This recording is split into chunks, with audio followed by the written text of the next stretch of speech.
कंबल वाले बाबा ने मीडिया के माध्यम से क्षेत्र की समस्याओं से कराया रूबरू। छत्तीसगढ़ के चिरमिरी क्षेत्र में कंबल वाले बाबा के नाम से जाने जाने वाले बड़कू भैया, जिनका नाम ओम प्रकाश गुप्ता है, लेकिन जनता उन्हें कंबल वाले बाबा बड़कू भैया के नाम से संबोधित करते हैं और इसी नाम के बल पर उन्होंने सामाजिक, धार्मिक, राजनीतिक हर स्तर में अपनी एक अलग पहचान बनाई। उन्होंने मीडिया के माध्यम से क्षेत्र की समस्याओं के बारे में रूबरू कराते हुए क्षेत्र के विधायक और स्वास्थ्य मंत्री श्याम बिहारी जायसवाल के बारे में तीखी प्रतिक्रिया व्यक्त करते हुए क्षेत्र की समस्याओं को विस्तार पूर्वक बताते हुए अपनी बात कही। उन्होंने कहा कि डीएवी पब्लिक स्कूल जहां ओपन कास्ट खदान के करीब है, जहां हर दिन 1200 बच्चों को खतरा मंडरा रहा है।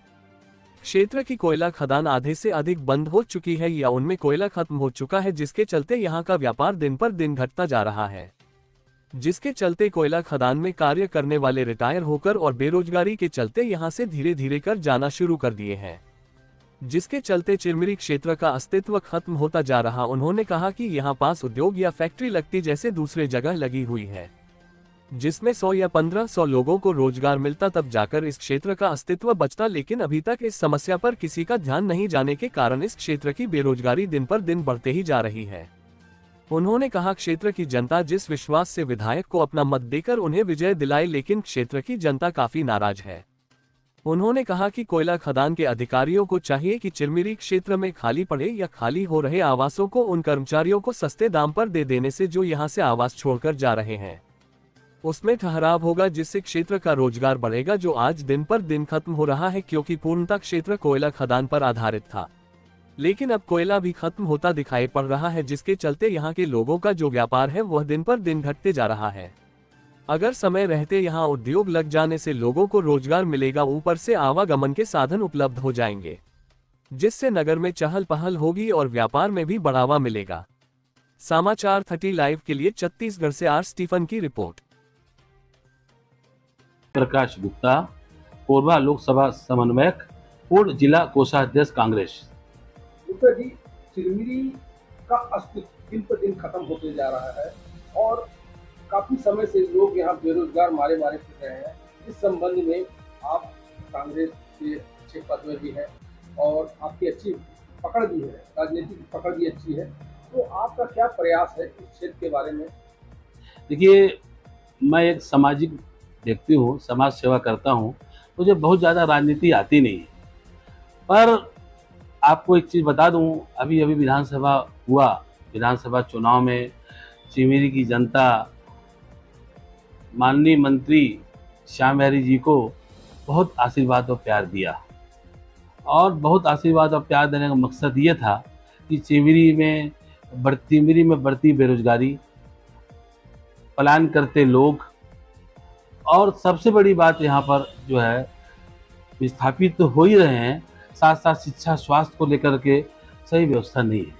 आज स्थिति यह है, लोग ये समझ करके वोट दिए भाई श्याम बिहारी को कि डबल इंजन की सरकार है और चिरमिरी की सबसे बड़ी जो समस्या है बेरोजगारी दूर होगी, लोगों को स्थायी पट्टा मिलेगा, शिक्षा और स्वास्थ्य में ध्यान आकर्षित करके वो व्यवस्था सुधारी जाएगी। डीएवी स्कूल का हालत आप देख रहे हैं, 1200 बच्चे वहाँ पढ़ते हैं, चारों तरफ से कोयले का उत्खनन हो रहा है, बीच में टापू जैसे डीएवी स्कूल बचा हुआ है, जब उसमें ब्लास्ट होता है सारे नौनियाल बच्चे डर के बाहर आ जाते हैं। सबसे बड़ी समस्या यहाँ पर जो है शिक्षा की है, स्वास्थ्य की है, बेरोजगारी समस्या जो है। माननीय मंत्री जी ने वादा किया था कि मैं कुछ न कुछ करूँगा, क्योंकि मैं चिरमिरी मनेंगढ़ विधानसभा का लाडला बेटा हूं, और लाडले बेटे को चिरमिरी की जनता, चिरमिरी की वोटर अपना बेटा मान करके बहुत बड़ा आशीर्वाद दिया। 13,500 वोट से वो जीते, मुझे बहुत खुशी है।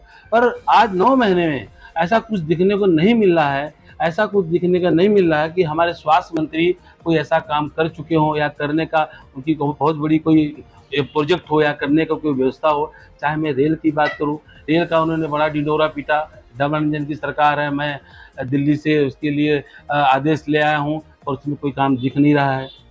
उसके साथ साथ आप जो लोग पलायन कर रहे हैं उसके लिए कोई काम दिख नहीं रहा। जो इन्होंने वादा किया डबल इंजन की सरकार के नाम से, और जनता और वोटर ने जो उन पर विश्वास दिखाया और दर्शाया, वो रिटर्न कुछ नहीं मिल रहा है, कुछ भी इनपुट नहीं है। जनता ने इनको आउटपुट कर दिया, इनको प्यार दिया, लेकिन अभी तक कुछ दिखने को नहीं मिल रहा है। जनता में बहुत नाराज़गी है, जनता बहुत परेशान है। मैं उससे माननीय श्याम बिहारी जी से निवेदन करता हूँ कि एक तो सबसे पहले यहाँ के लोगों को स्थायी पट्टा दिया जाए, जिस तरह कांग्रेस सरकार अपने समय में दी थी, और दूसरा बेरोजगारी दूर करने के लिए एक एल्युमिनियम प्लांट खोला जाए, जैसे रेणुकूट में है उसी तर्ज पर यहाँ भी खोला जाए, और जो लोग पलायन कर रहे हैं उनको ऐसी सेल के मकान दे दिया जाए कम दरों में, ताकि मकान गिरने से बच जाए और लोग यहाँ से बाहर न जाएं, लोग पलायन न करें। यही उम्मीद करता हूँ कि हमारे श्याम बिहारी जायसवाल बहुत अच्छे आदमी हैं, उनका ऐसा कोई इरादा नहीं है, पर वो चेमरी की तरफ उनका जो है ध्यान कम हर दिन हर घंटे कम होता जा रहा है। इससे यहाँ की जो जनता है बहुत नाराज है। लोकसभा में इसीलिए इनको हार मिली। तीनों विधानसभा में, कोरिया और एनसीबी जिला के तीनों विधानसभा में, 2 विधानसभा में भारतीय जनता पार्टी हारी है, और एक विधानसभा मनेगढ़ विधानसभा से कुछ वोटों से चिमनी से जीती है, और ग्रामीण क्षेत्रों से हार गए हैं। इसलिए इनको सोचना पड़ेगा। आने वाले 5 साल जाने में समय नहीं लगता है। कुछ करोगे, कुछ बोओगे, तभी पाओगे। चलिए, बहुत बहुत धन्यवाद आपको।